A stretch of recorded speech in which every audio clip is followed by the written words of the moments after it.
Minnesota Timberwolves have won 2 straight. Man, every game is the most important one for us right now.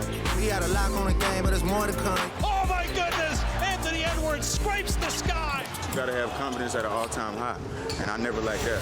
The Warriors now look at a pivotal Game 4. We're still as confident as ever. There we go. Come on. Just us. 1, 2, 3. We can compete without Steph, and we're going to go back to the drawing boards and get this thing to 2-2. Welcome back to NBA Countdown, presented by Hennessy. It's now time to see who's made for more, brought to you by Hennessy. The Warriors, they're going to need a whole lot more from everybody up and down the roster, with Steph Curry missing his 3rd straight game this series with a strained left hamstring. In the 2 games without Curry so far, Golden State has led for just under 15 total minutes. And one of the questions I always ask myself when the stakes are highest, it is, what is Windy wondering? So, Brian, when it comes to Golden State tonight, what is your biggest question? Where are they going to get the scoring in their backcourt from? It's just not there right now. Obviously, you lose a first-ballot Hall of Famer in Steph Curry, you're going to have a difficult time replacing it. They're not getting it done. Brandon Pajemski, Buddy Hield, Moses Moody, those guys are shooting 29% in this series. I know Hield's hit some threes, and that has been helpful, but even he has not shot the ball at a high percentage. They need more efficiency. They need more points, Malika, the most basic stat in basketball. Or you want to know where the points are coming from? I know someone who may be able to answer that. Chiney, Ogwumike, where are they going to get a little bit more offense from?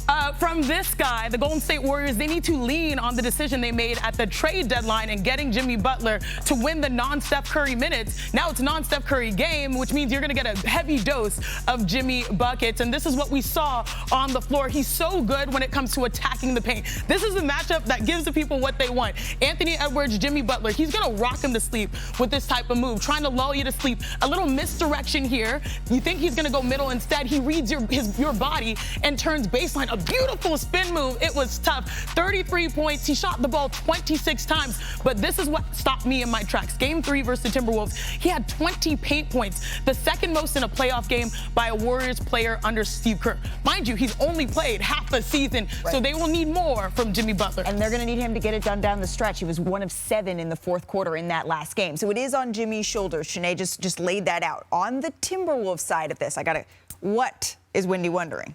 How about Julius Randle and the way he is rewriting the narrative about his career in this postseason? He's been an all-star. He's been an all-NBA player. When they traded for him, we weren't sure how it was going to work with Anthony Edwards. It is all coming together right now for the Wolves at the right time. In this series, he is averaging a double-double, 22 points and 10 assists. A lot of those assists are going to Ant Edwards, plus he's rebounding the basketball.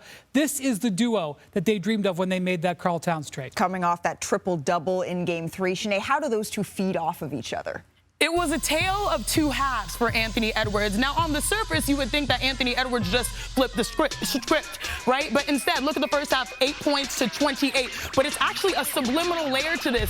Julius Randle put that engine, or as like Perk likes to say, right? Put the battery in his back. Right. Watch this, because Julius is so great when it comes to, adjusting here on the fly. He's one of the most powerful dribblers. Here, normally prior in New York City, maybe he'd go one-on-one, he'd force a shot. Instead, he has his partner in crime, Ant-Man, who catches Buddy Hield sleeping, a beautiful cut, a nice dime. Wendy, you talked about double-double. This man had a triple-double last time out, 24, 10, and 12. And look at the numbers right here. 6 assists straight up to Anthony Edwards, the most by one player to another in a half. So if you're thinking about Ant going off, it's because he has another partner in crime. And you heard Anthony Edwards say in that last game, he was teasing Gary Payton, saying, we know you guys want to push it to 6. They don't want to let that happen.